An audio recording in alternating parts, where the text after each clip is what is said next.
Macam mana nak buat kalau hobi anda lebih mahal daripada gaji? Hari ni saya nak cakap pasal topik hobi. Cuba anda type dekat dalam ruangan komen. Apakah hobi anda? It can be hobi main badminton, hobi main pickleball, main game ke? Oh, hobi naik kuda. So, hobi ni adalah benda yang leisure untuk mengisi masa lapang.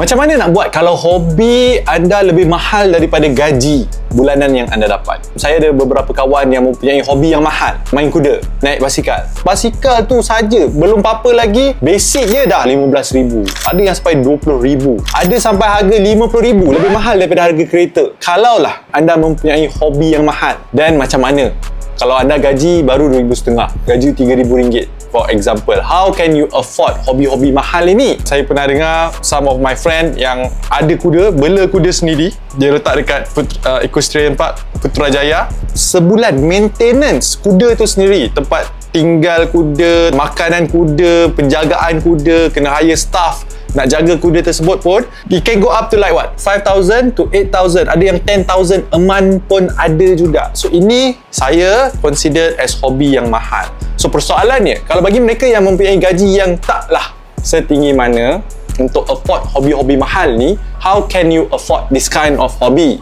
So hari ni saya nak kongsikan kepada anda lah, okay, beberapa tips bagaimana nak enjoy hobi yang mahal ini. Pertama kan, kalau anda ada hobi yang mahal, saya nak anda fikir balik sama ada anda nak teruskan mempunyai hobi tersebut ataupun tidak. Okay, sebab sometimes mungkin anda hobi itu anda terbawa-bawa daripada family anda. Saya tahu some of my friends, okay, datang daripada keluarga yang memang dah kaya, yang mana mak ayah dia ada ladang kuda. Saya ada juga seorang kawan yang suka racing car. Okay, fine, sebab masa muda mungkin mak ayah tolong sediakan alatan tersebut. Sampailah anda dah habis belajar, dah graduate, dah ada kerja sendiri, mungkin dah ada family sendiri, sebab anda dah suka kan hobi tu yang dah terbawa-bawa daripada family. Tiba-tiba mak ayah dah cut allowance, kena cari basikal sendiri, beli kuda sendiri, atau kalau yang main golf kena beli alatan golf tu sendiri. So how do you survive? Sebab tu poin yang pertama, fikir balik, rethink balik your decision. Sama ada,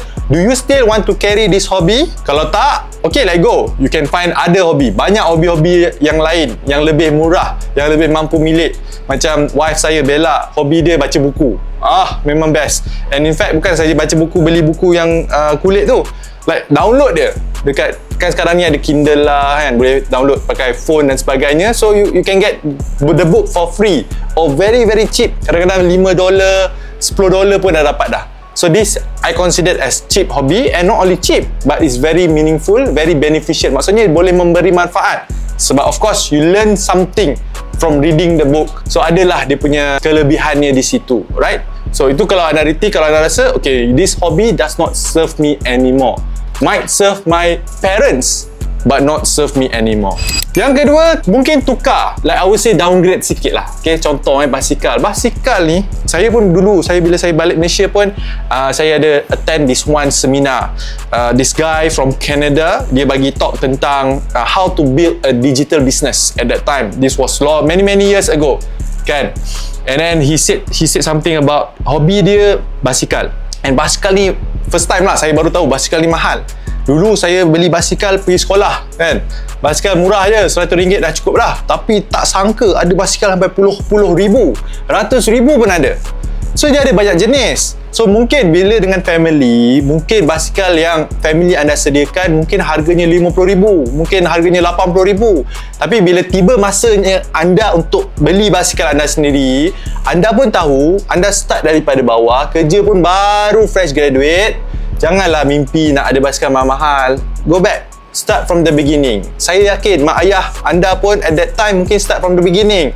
Tapi as they grow in terms of their career, kan, gaji makin lama makin naik, simpanan makin lama makin bertambah. So mampulah beli basikal-basikal yang mahal ini. So same hobby but downgrade, and turunkan pangkat sedikit lah. Yang ketiga, maybe you can rent it out. So instead of beli everything, nak beli sendiri, semuanya nak ada simpan dalam rumah, what you can do is you can rent it out. Contohnya kuda kan, saya pernah juga naik kuda. Tak adalah kuda sendiri yang saya kena bayar setiap bulan, kena menanggung kos nak memiliki kuda tersebut. Instead, what I can do is I can rent it out. So sewa saja, I can cut cost kat situ. So that's why point yang pertama ni sangat-sangat penting untuk anda rethink balik. Okay, kalau bagi mereka yang ada hobi yang mahal, tak salah, tapi ada caranya. Okay, itu yang pertama. Point yang kedua ni adalah jangan usik gaji anda. This is very interesting. Your 9 to 5 is used to pay for your expenses. Your 6 to 10 is to pay for your lifestyle. Maksudnya apa? Maksudnya duit gaji yang masuk ini gunakan untuk perbelanjaan asas, untuk meneruskan kelangsungan hidup sahaja. Contohnya makan minum, bayar rumah, bayar kereta. Kalau ada anak, untuk kos perbelanjaan anak-anak, bagi nafkah kat isteri, bagi duit kat mak ayah. So, untuk meneruskan kelangsungan hidup. So, gaji yang anda dapat 100% guna untuk kelangsungan hidup. Dan kalau nak lagi bagus, gunakan 3 bank system yang saya dah pernah kongsikan banyak-banyak kali dalam YouTube channel saya, Dr. Adam Zubair. So, bagi mereka yang belum follow, pastikan anda follow, subscribe my YouTube channel now. Dan untuk lifestyle, your 6 to 10. Selepas kerja, waktu malam ke, waktu weekend ke, you do your side hustle ataupun cari jalan untuk menambahkan pendapatan sampingan. Duit pendapatan sampingan itulah yang anda gunakan untuk menampung your lifestyle, seperti hobi yang mahal. That is another way, tampung hobi yang mahal anda. Saya sendiri pun, for example, macam saya punya hobi sekarang ni lah, zaman sekarang ini kan, tak tahulah faktor umur ke apa, saya suka travel. Okay, saya suka travel. So, saya gunakan duit sampingan saya, duit tepi saya. Daripada mana? Daripada pelaburan.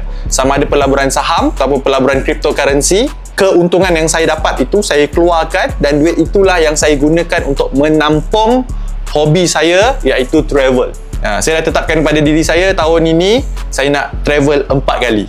Okay, 4 kali setahun. So, 4 kali setahun ni cost travel tu mahal. So, instead of saya guna duit gaji saya gunakan duit keuntungan daripada pelaburan saya, saham atau cryptocurrency. That money saya ambil dan saya tampung hobi saya. So, this is something that I do myself. Bagi mereka yang berminat, macam mana boleh gunakan instrumen saham ini untuk cari duit tepi? You can always check out the link yang saya letak dekat ruangan description, Absorich. Absorich is one of my online education platform, di mana kat situ anda boleh belajar banyak tips ataupun cara bagaimana nak melaburkan duit anda ataupun menguruskan duit anda dengan betul. So that's all from me. Cukup 2 saja. Sebab bagi saya yang paling penting adalah rethink your decision tentang hobi tersebut, sama ada nak teruskan ataupun tidak. And last adalah menggunakan duit sampingan ataupun pendapatan sampingan untuk menampung lifestyle anda. I hope you learn something new. I will see you in my next video.